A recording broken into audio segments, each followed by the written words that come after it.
시청자 여러분 안녕하십니까. 뉴스7의 김명우입니다. 추석 연휴 정치권을 달구고 있는 이진숙 전 방송통신위원장 체포 논란 소식으로 오늘도 문을 열겠습니다.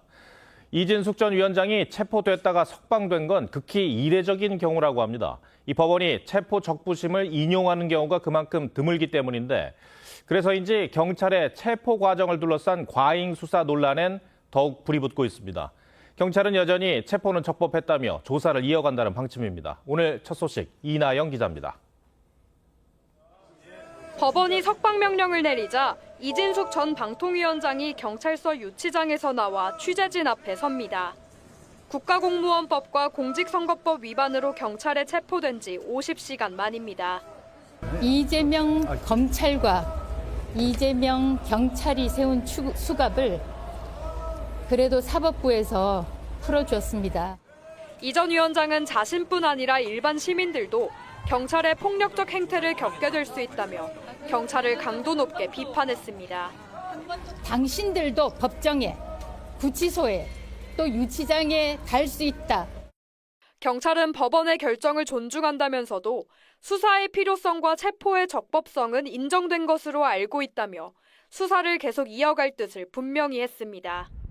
그러나 석방된 피의자가 도망가거나 증거를 인멸하는 경우를 제외하면 동일한 범죄 사실로 체포하거나 구속하는 것은 법적으로 불가능합니다. 이 때문에 경찰이 이 전 위원장에 대한 신병 확보에 다시 나서는 것은 사실상 어려울 것으로 보입니다. 경찰은 연휴가 끝나고 이 전 위원장 3차 조사를 진행한 뒤 사건을 검찰에 송치할 전망입니다. TV조선 이나영입니다. 이 불똥은 검찰과 법원으로도 튀고 있습니다. 전해드린 것처럼 법원이 체포 구속 적부심 청구를 인용해 피의자를 석방하는 경우는 전체의 8% 정도에 불과하다고 합니다. 그런데도 이 전 위원장이 석방이 됐다는 점에서 이 체포영장 청구와 발부 요건을 검찰과 법원이 제대로 따진 게 맞냐는 법조계 비판이 나오고 있습니다. 한지은 기자입니다.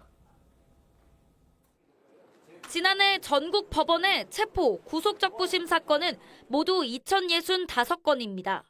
이 가운데 인용 결정으로 피의자가 풀려난 건 164건으로 전체의 8% 수준에 불과합니다. 한 지방법원 판사는 체포적부심 인용 자체가 드문 일이라고 평가했습니다.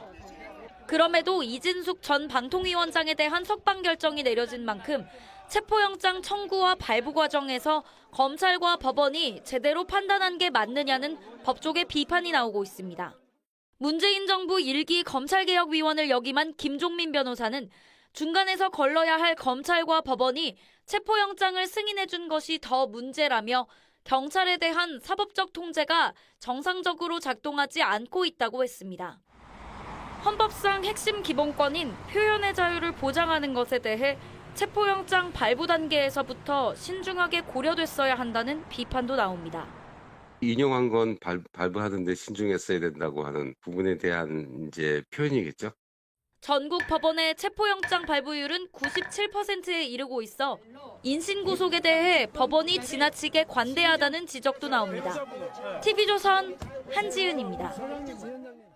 네, 이번 논란으로 정치권은 오늘도 강하게 대치했습니다. 국민의힘은 경찰의 무리한 체포가 입증된 거라며 맹공에 나섰고 그러면서 소위 검찰개혁에 따른 경찰의 수사권 독점에 우려를 나타냈습니다. 반면 민주당은 이 전 위원장을 석방한 법원을 겨냥해 이래서 사법개혁이 필요하다고 주장했습니다. 이어서 김창섭 기자입니다. 국민의힘은 이진숙 전 방송통신위원장의 석방에 대해 당연한 결과라면서도 이 전 위원장을 체포한 경찰이 정권 눈치를 보고 과잉 조치를 취했다며 경찰 수사권 독점이 걱정되는 이유가 바로 여기에 있다고 지적했습니다. 1년 후 검찰청이 해체되면 1차 수사권은 경찰이 가져가는데 민주당 주장대로 공소청에 보안 수사권도 주지 않으면 경찰은 견제도 받지 않게 될 것이며 결국 그 피해는 국민에게 돌아갈 거란 겁니다. 많은 국민들이 과연 경찰이 독점 수사권을 감당할 능력이 있는지 고개를 갸웃하고 있습니다.